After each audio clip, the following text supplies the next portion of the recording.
vite! C'est une tempête très violente! On va tous mourir. Aide-moi, Loulou! Aide-moi à plier la voile!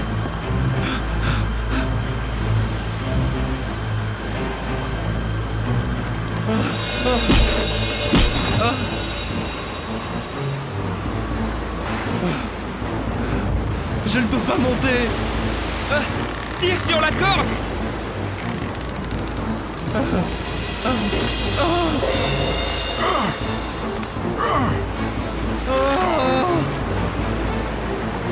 Les vagues sont très grandes!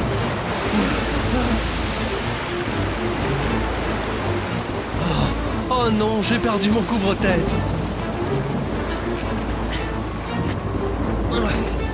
Qu'est-ce qu'on va faire maintenant, Loulou? Vas-y, parle, dis-moi! Qu'est-ce qu'on va faire? Le brouillard est bien trop dense. Voulez-vous bien cesser de bavarder tous les deux et me laisser profiter de ces douces brises? Ces douces brises? Ces douces brises? Eh bien, évidemment. Ne sentez-vous pas ce vent frais et cette douce pluie caressant délicatement nos visages? Faites attention! Moi, l'eau m'a fait tomber du haut du mât et j'ai bien failli perdre la vie dans cette chute. Et qu'y a-t-il d'étrange là-dedans? Chaque être vivant va mourir un jour ou l'autre. Je vous en prie, monsieur. S'il vous plaît, ne parlez surtout pas de mort. J'ai une peur bleue. Et de quoi as-tu peur, Morgane? Ne crois-tu pas en Allah? Bien sûr que si, monsieur. Allah est celui qui a créé la mer. C'est lui qui a créé l'air et il a créé le vent et lui ordonne tantôt d'être une tempête violente ou lui ordonne tantôt d'être une douce brise. Notre prophète Noé, paix soit sur lui, a confronté une tempête beaucoup plus violente que celle-ci. Les vagues étaient comme des montagnes lorsque le déluge a inondé la terre et a englouti les êtres vivants. Seuls les croyants en Dieu et son prophète ont survécu. Monsieur, nous nous noyons. Ce n'est pas le moment de raconter des contes. Au contraire, c'est le meilleur moment pour mentionner Allah et réfléchir à ces versets. Monsieur le capitaine, Qu'est-ce que tu as, Loulou? si vous insistez vraiment pour nous raconter maintenant l'histoire de Noé, que la paix soit sur lui, celui qui, d'après les Écritures, a vécu 950 années, alors dites-nous d'abord, s'il vous plaît, où sont les canaux de sauvetage? Je vais vous dire où il se trouve dès que j'aurai terminé l'histoire. Quelle tempête de sable! Il n'est pas nécessaire de sortir aujourd'hui. Et comment ramènerons-nous à manger? Tu sais bien que la pluie est peu abondante, et les pluies sont sur le point de sécher. Et il n'y a ni culture, ni pâturage. Oui, tu as raison, mon cher mari. Je dois vendre le lait de chèvre pour les marins au port, et quelques plantes médicinales dont ils auraient besoin dans leur voyage. Ils en paieraient un bon prix. Est-ce que tu vas aller au port, papa? Oui, Emmène-moi avec toi. d'accord. Mais tu viens à condition que tu restes calme, et que tu obéisses à ce que je dirai. Ainsi, notre prophète Noé, paix soit sur lui, a passé les 109 années de sa vie à appeler les infidèles à la croyance. Mais tout ça en vain. Bon, nous sommes proches du port. Je continuerai plus tard. Morgane, abaisse la voile. Et toi, Loulou, prépare l'ancre pour arrêter le navire. À vos ordres, mon capitaine.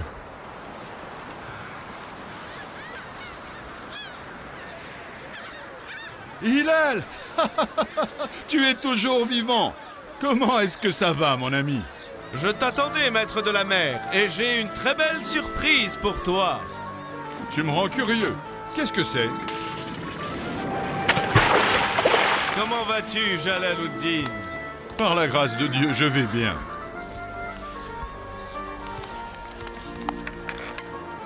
Regarde, je t'ai apporté un trésor de livres et de papiers. Tiens, ce n'est pas ce que tu m'as demandé? Le livre des nuits, l'histoire de Khalila et celle de Demna. Biographie d'Antara. Ce n'est pas ce que j'avais en tête. Tu n'avais pas demandé des histoires anciennes?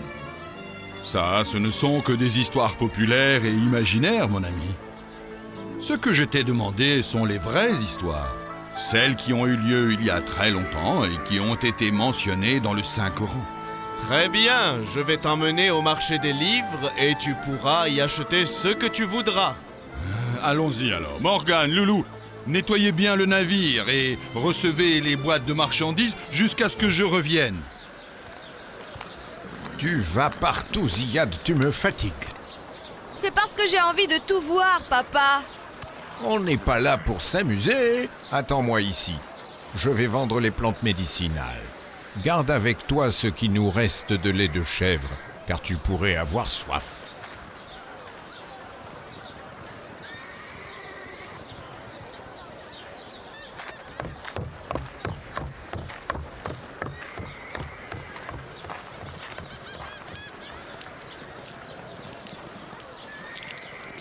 Est-ce que je pourrais monter sur le navire? Bien sûr que non. Hé, pourquoi tu vas pas jouer ailleurs, petit garçon, hein? Ce lait a l'air délicieux. À combien tu le vendrais, gamin? Il n'est pas à vendre, mais je peux le donner à celui qui me permet de monter à bord de l'un des navires. Ce navire est le meilleur, crois-moi. Allez, monte. Bienvenue, cher visiteur. Tu peux circuler ici comme tu veux, mais fais attention à ne rien toucher. Merci beaucoup. Quel navire magnifique.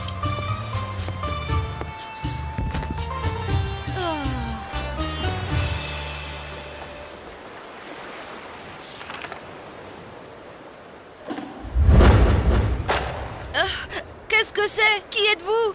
C'est moi qui te demande qui tu es. Est-ce que l'un d'entre vous connaît ce gamin? Tu le connais, toi, Morgane?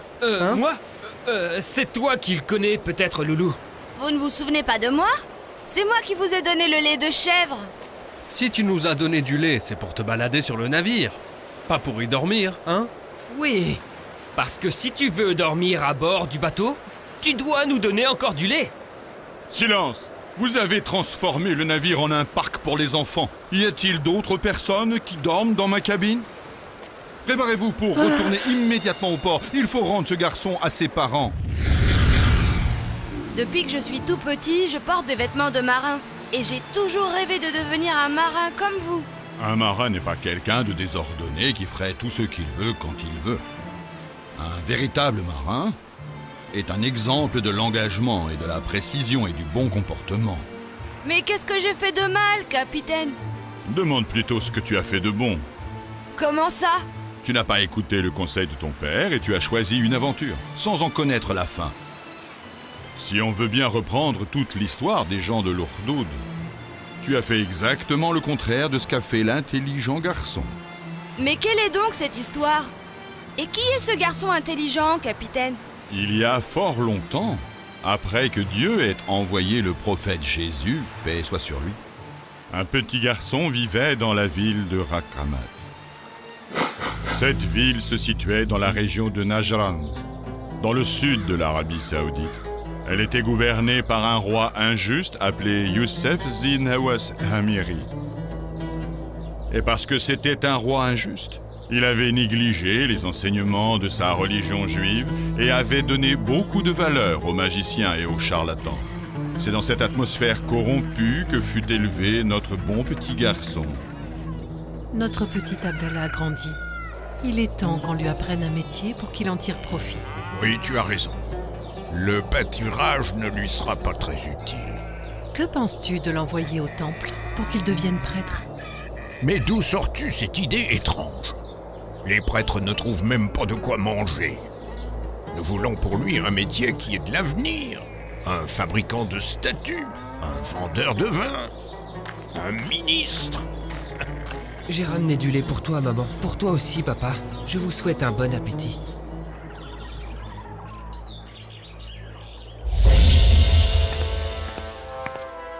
Le magicien, votre Altesse Royale, demande la permission de vous rencontrer. Fais-le entrer.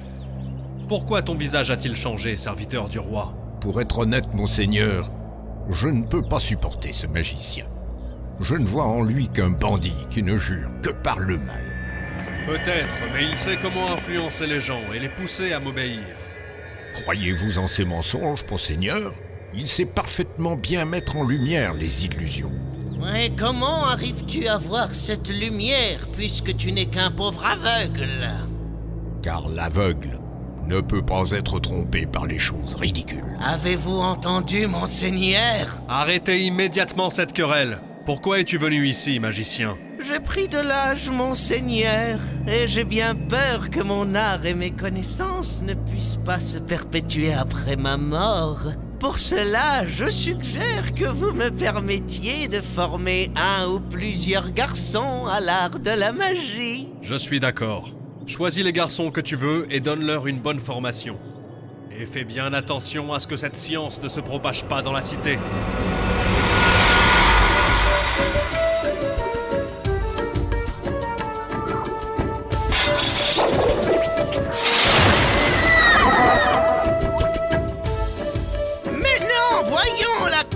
S'est étouffé avec la manche de ton habit, espèce d'imbécile. Suivant.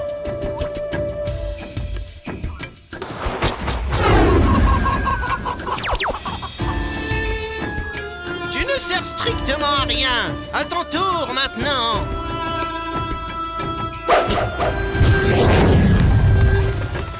Oh, quel talent exceptionnel! Bravo, mon garçon. C'est grâce à celui qui m'a appris. Et tu t'exprimes également très bien. Bon, la leçon d'aujourd'hui est terminée. Toi, Abdullah, tu restes avec moi. Je vous remercie, bon moine. Aujourd'hui, j'ai beaucoup appris des enseignements du prophète Jésus, fils de Marie. Ce qui compte est que tu appliques ces enseignements dans ta propre vie. Attends. J'entends des bruits de pas.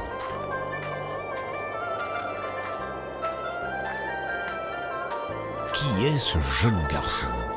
C'est l'apprenti du magicien. Ils disent qu'il est apte à déplacer les choses et même qu'il est capable de les faire voler. C'est désolant que des gens s'occupent l'esprit par des délires insignifiants. Bravo, mon garçon! Je te ferai participer à la célébration du siège du roi Joseph El Nawaz. Est-ce que je recevrai une récompense, monsieur, si je réussis à tromper la vue des gens? Je ne veux plus que tu parles à nouveau de tromper la vue. Est-ce que j'ai été bien clair?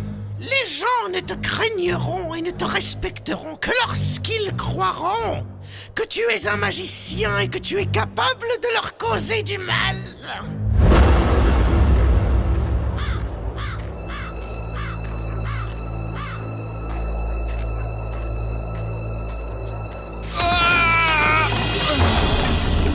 Au secours! Au secours! C'est toi le petit magicien? Oui, monsieur, c'est bien moi. S'il vous plaît, monsieur, jetez-moi la corde pour me tirer de là.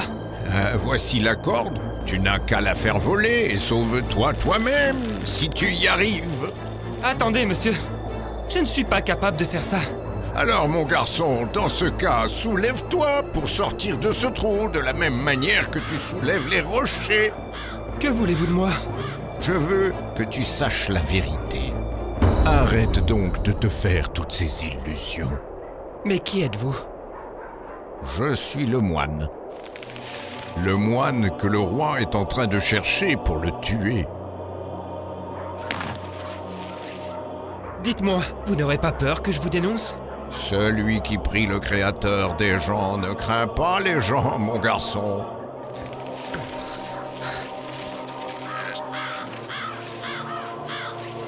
Est-ce que vous pourriez me dire quelle est l'origine de ces bons mots? C'est le cœur. S'il est bien purifié par la mention d'Allah, veux-tu que je t'apprenne quelque chose qui te serait bénéfique? Oui, messieurs, mais qu'est-ce que je dirais aux magiciens lorsque je raterai ces leçons et que vais-je dire à mes parents? Dis aux magiciens que tes parents t'ont emprisonné pour les servir et dis à tes parents que le magicien t'a emprisonné et que tu crains qu'il ne te fasse du mal si tu n'obéis pas.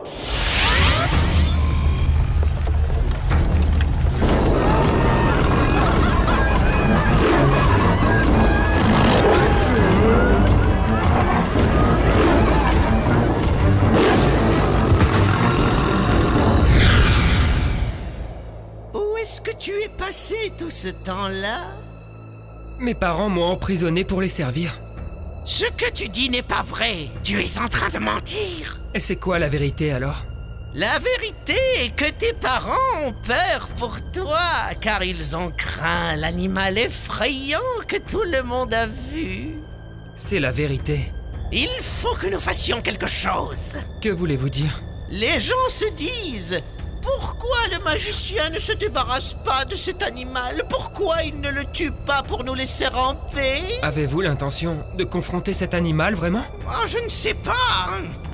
Pense-toi à quelque chose qui pourrait nous débarrasser de cet animal. Moi?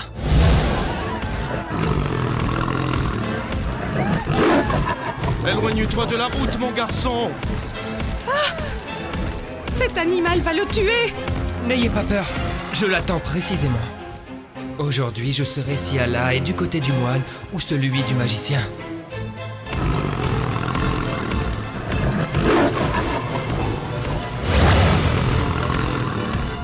Ce n'est qu'une tromperie. Dieu Tout-Puissant, si tu aimes le moine plus que tu n'aimes le magicien, laisse-moi tuer cet animal pour que les gens puissent passer. Au nom du Créateur de Moïse et de Jésus, et du Créateur de toutes choses.